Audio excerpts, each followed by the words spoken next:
सबसे पहले आप ये वीडियो देखिए। Never ever accept the division of our people into three countries.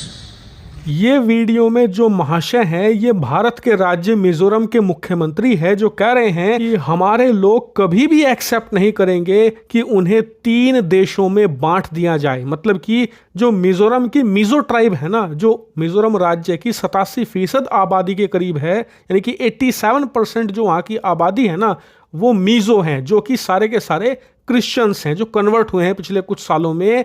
ये अलग अलग 3 देशों में रहते हैं, कुछ आबादी भारत में, कुछ बांग्लादेश में, कुछ म्यांमार में।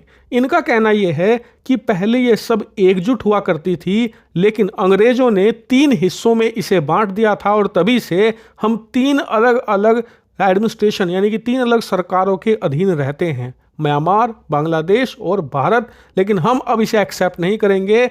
हम तीनों जगह होके जितने भी मिजो लोग हैं उन्हें एक छत के नीचे लेकर आएंगे और सबको एक एडमिनिस्ट्रेशन के अंदर रखेंगे, यानी कि एक तरीके से एक अलग मिजो राष्ट्र बनाने की यहाँ पर बात हो रही है। और ये पहली बार नहीं है। आप सोच रहे हो कि पहली बार ये वीडियो लीक वगैरह हो गया।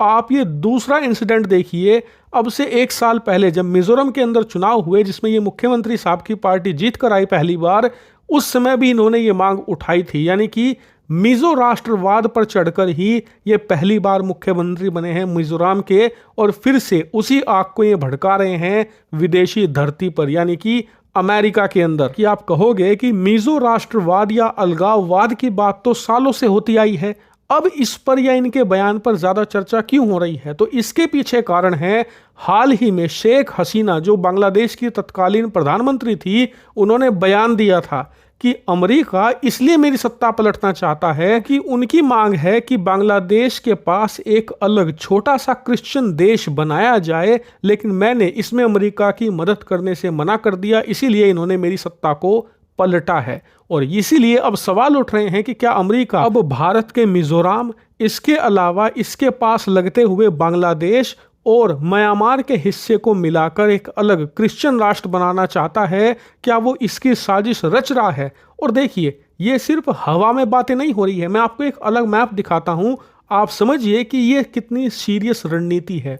ये हाल ही में रिलीज हुआ एक मैप है जिसमें पता लगता है कि म्यांमार में जो गृह युद्ध चल रहा है ना, जिसमें म्यांमार की सेना 10 से ज्यादा अलग अलग विद्रोही गुटों से लड़ाई लड़ रही है, उसमें जो भारत की सीमा से लगा हुआ म्यांमार का इलाका है, वहां पर जो चीन आर्मी है उसने कब्जा कर रखा है एक बहुत बड़े हिस्से पर, लगभग उतने ही बड़े हिस्से पर जितना कि भारत का मिजोरम राज्य है। और वहां पर ना तो म्यांमार की सेना की चलती है, ना किसी और की, वहां पर चीन आर्मी की चलती है। लेकिन ये चीन आर्मी है कौन?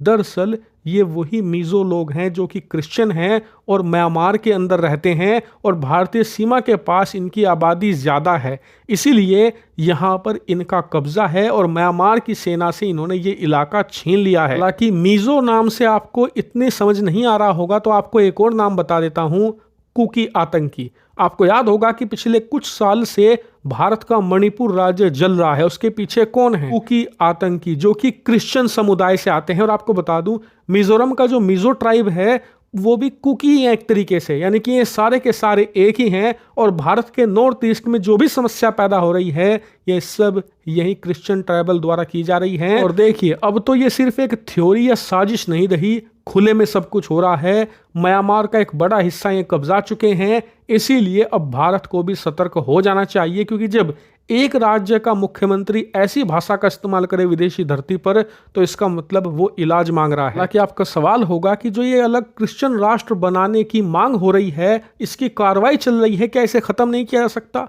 तो इस समय इसे खत्म करना सबसे आसान है। आपको कुछ नहीं करना, ना अपने हाथ गंदे करने हैं, आपको सिर्फ एक काम करना है, म्यांमार की सेना को ज़्यादा से ज़्यादा हथियार, ज़्यादा से ज़्यादा पैसा और सपोर्ट देना है। बाकी काम वो खुद करने में सक्षम हैं।